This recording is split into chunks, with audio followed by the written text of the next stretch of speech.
In the last part, we discussed the Scarecrow making his presence known in Arkham City.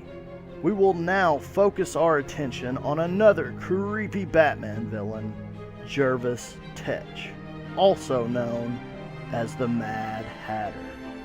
This character is obviously based on the Mad Hatter from Lewis Carroll's books Alice's Adventures in Wonderland and Through the Looking Glass. This Hatter, though, tends to be a little more malicious compared to his counterpart. This Mad Hatter uses mind control on unwilling victims.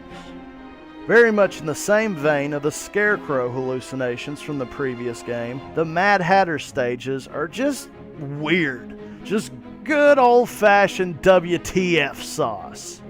Okay, minor spoilers. It's okay, I'll give you a minute. Alright, you ready? At one point in the game, Batman is in search of a cure for the Joker's sick trap. Apparently, the Cape Crusader has been infected with the same life-threatening virus that courses through the Joker's very veins. Batman eventually finds and injects himself with the supposed cure. Batman soon passes out, only to wake and find himself sitting at the Mad Hatter's table. Now that is a tea party I want no part of. As a matter of fact, I don't want part of any tea party now that I'm thinking about it. Batman finds himself strapped to his chair, surrounded by the Hatter's thugs, all of which are wearing these really creepy rabbit masks. It reminds me of like the Wyatt family. Sorry, I had to die. You'll soon discover that the quote-unquote cure was actually a hypnotic chemical that the Dark Knight was tricked into taking. The Hatter then uses a unique mask and attempts to control the Batman. The mask itself is in reference to the Jabberwocky from the Batman animated series episode Mad as a Hatter. It should come as no surprise since the same writers of the animated series also wrote the first two Arkham games.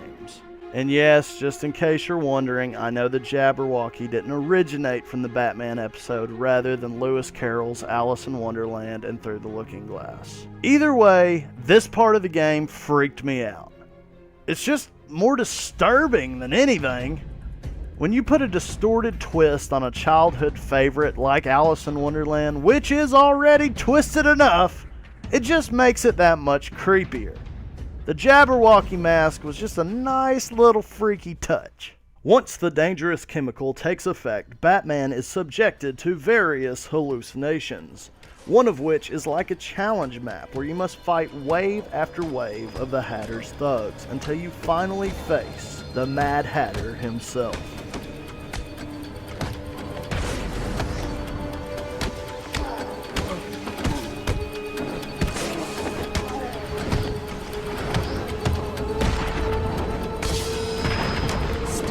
Fight.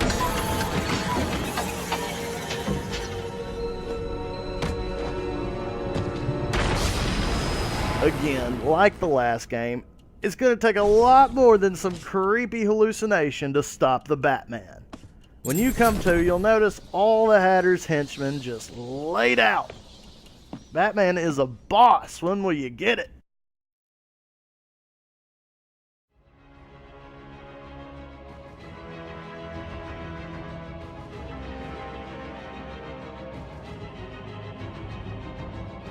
Batman has always been a dark character, so it's natural to expect some disturbing content from the Batman universe. But I'll admit, even I wasn't expecting the creepiness of these games. Kudos to Rocksteady Studios for their work on the Arkham series. I like how they portrayed the Scarecrow and the Hatter. To me, they are just genuinely creepy characters. They give you that really uneasy feeling, you know? Out of all the Arkham titles, Arkham City has to be my favorite. I like the tone, the open world of an old city far from its former glory. I really enjoyed the story and characters, especially Catwoman, if you know what I mean. Huh? Catwoman? Huh? Yeah. But seriously though, she's hot. Now let me remind you that Arkham Knight has not been released as of the making of this video. So who knows? That may be my new favorite of the series. We'll just have to see.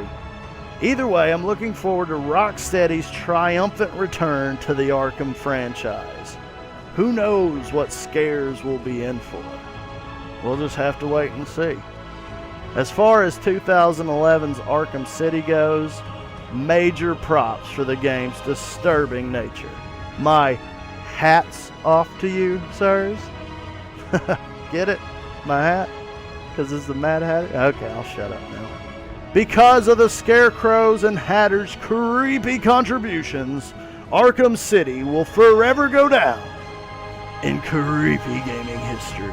Arkham City came complete with plenty of creepiness, ranging from Scarecrow's Easter egg all the way to the Mad Hatter's hallucinations. I'm sorry, I know I'm a biased Batman fan, but this game definitely goes down in creepy gaming history. I will accept no other choice but that, sir. No other choice.